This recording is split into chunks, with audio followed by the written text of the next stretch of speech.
And baby, maybe you've been saved, and you just don't know it, maybe. You'll win somehow, so give up on the battle, baby. It's hard, I know. And I said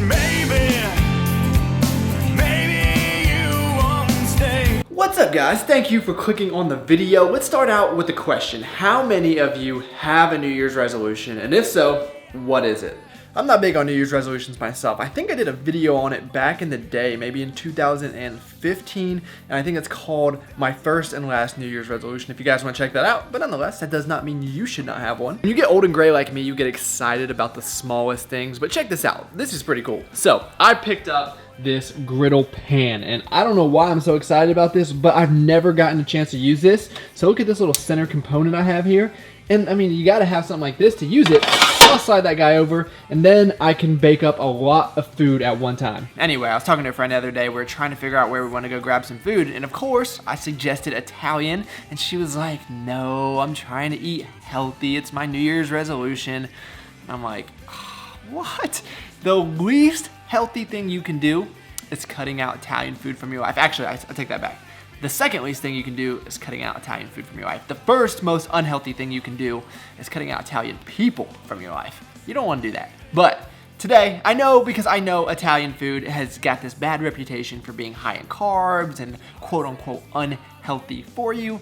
Well, we are going to prove that to be false. We're gonna make some macro-friendly Italian foods, and I have no problem doing that.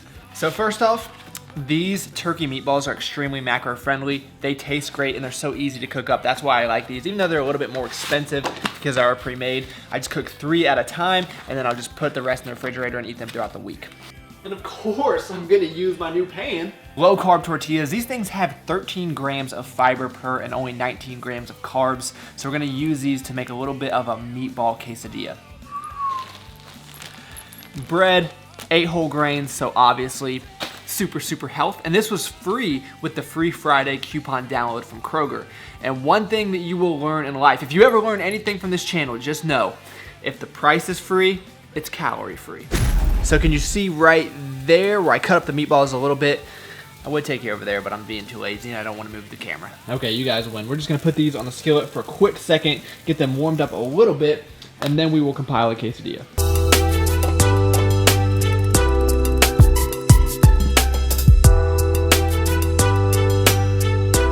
First step done, but here is the trick right here.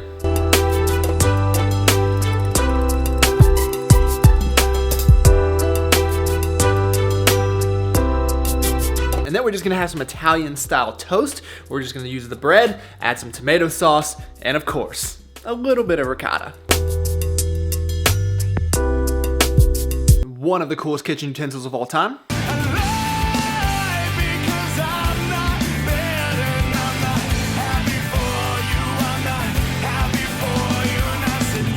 And unless you're filming every step to share with your friends on the internet, this will be done in no time. You're gonna wanna go light on the tomato sauce because it does make everything a little bit soggy, but what I like to do is, for the toast at least, fold this stuff up almost like a little boat and dig in. Fold it up like a boat. That's not right. I'm not gonna lie, I impressed myself with this one. These are almost like a mix between a quesadilla and a Hot Pocket. The reason I'm refraining from calling these like a calzone is because I think that would be very disrespectful to the almighty calzone.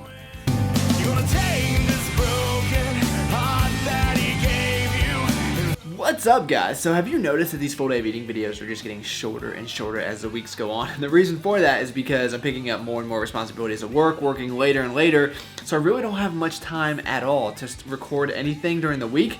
So like now, for instance, I'm recording for 4 different videos. So for these full day of eating videos, what I try to do is just show you the food and get straight to it. Now, do you guys like that? Or should I just discontinue this and just incorporate everything in my other videos? That's what I would kind of like to do, but the problem with that is these videos get viewed a lot more, which, I don't know. I guess you guys don't like me, you just like the food. So let me know. Give me some feedback on the full day of eating videos. That would really help me out. And we will be getting to some food here soon. So throughout your life, people are going to lie to you because people suck. That's what they do. And so you can't really do anything about that. But sometimes people lie because they're either trying to be nice or they've actually convinced themselves that something is true. Maybe, no, those pants don't make you look fat. Yes, your jokes are funny. It's not weird to be 26 and talking to a camera all the time. You know, spaghetti squash tastes exactly like spaghetti.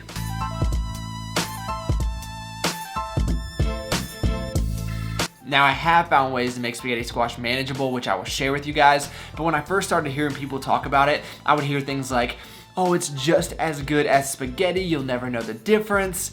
No, you will definitely know the difference. But the benefit is you get so much volume. So the spaghetti squash I'm gonna be using is probably right around 150 calories or so. The bad news is with the recipe I'll be making, I won't be able to weigh everything to the exact gram.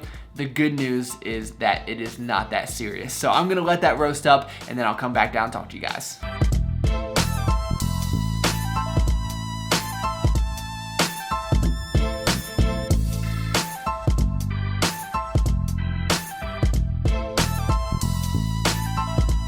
Now, usually what I would do is scrape out all the spaghetti squash so there wouldn't be any left in the, I guess you'd call it like the shell of the spaghetti squash.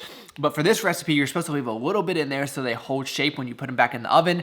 And I got this recipe from my celebrity crush, F.S.T.I.V.L. You guys have not heard that name in quite a while, but I saw this on her channel and I was like, this is perfect. I gotta try this one out. So on the skillet over there, I've got a pound of ground turkey and I put in some crushed tomatoes. We're gonna let that simmer up for about 20 minutes. And once I do that, I'll throw the spaghetti squash in the skillet, mix that all around and put it back into the shell of the spaghetti squash.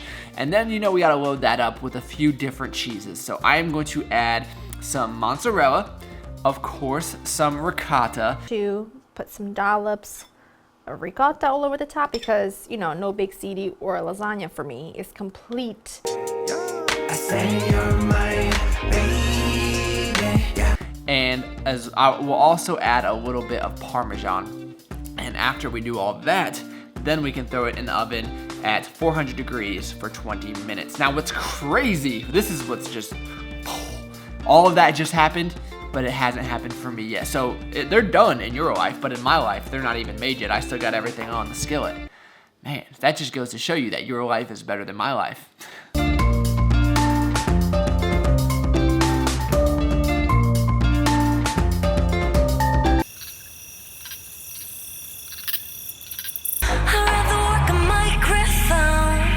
So I actually just recorded my first bite, but I forgot to turn the mic on like an idiot.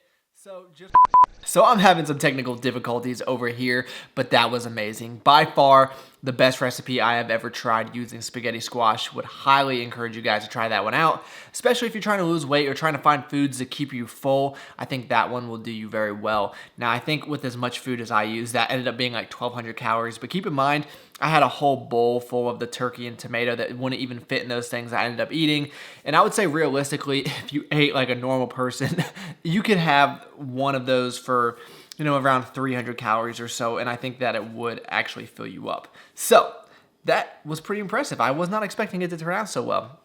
But I'm going to head out for the night and I'll check back in with you guys when I get home. And I know you helped me in the past, guy, so thank you. I really haven't done a lot recently to repay you. Last weekend, I cheated again.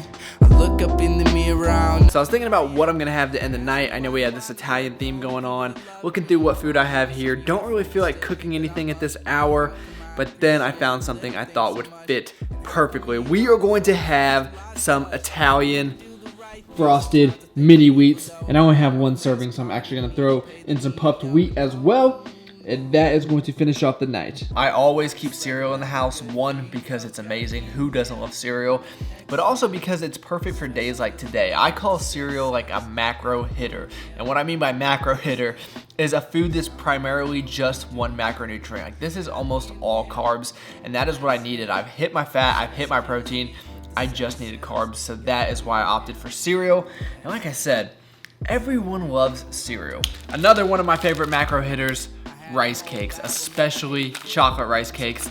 I love these things. So I'm probably gonna have 3 to 4 of these, finish off with a few more carbs for the night, and then we'll call it a wrap. well, that is another video in the books. So I appreciate you guys taking the time out of your day to watch. That really does mean a lot to me. Please give the video a like if you enjoyed it. That really helps me out a lot. And I look forward to talking to you guys in the next video.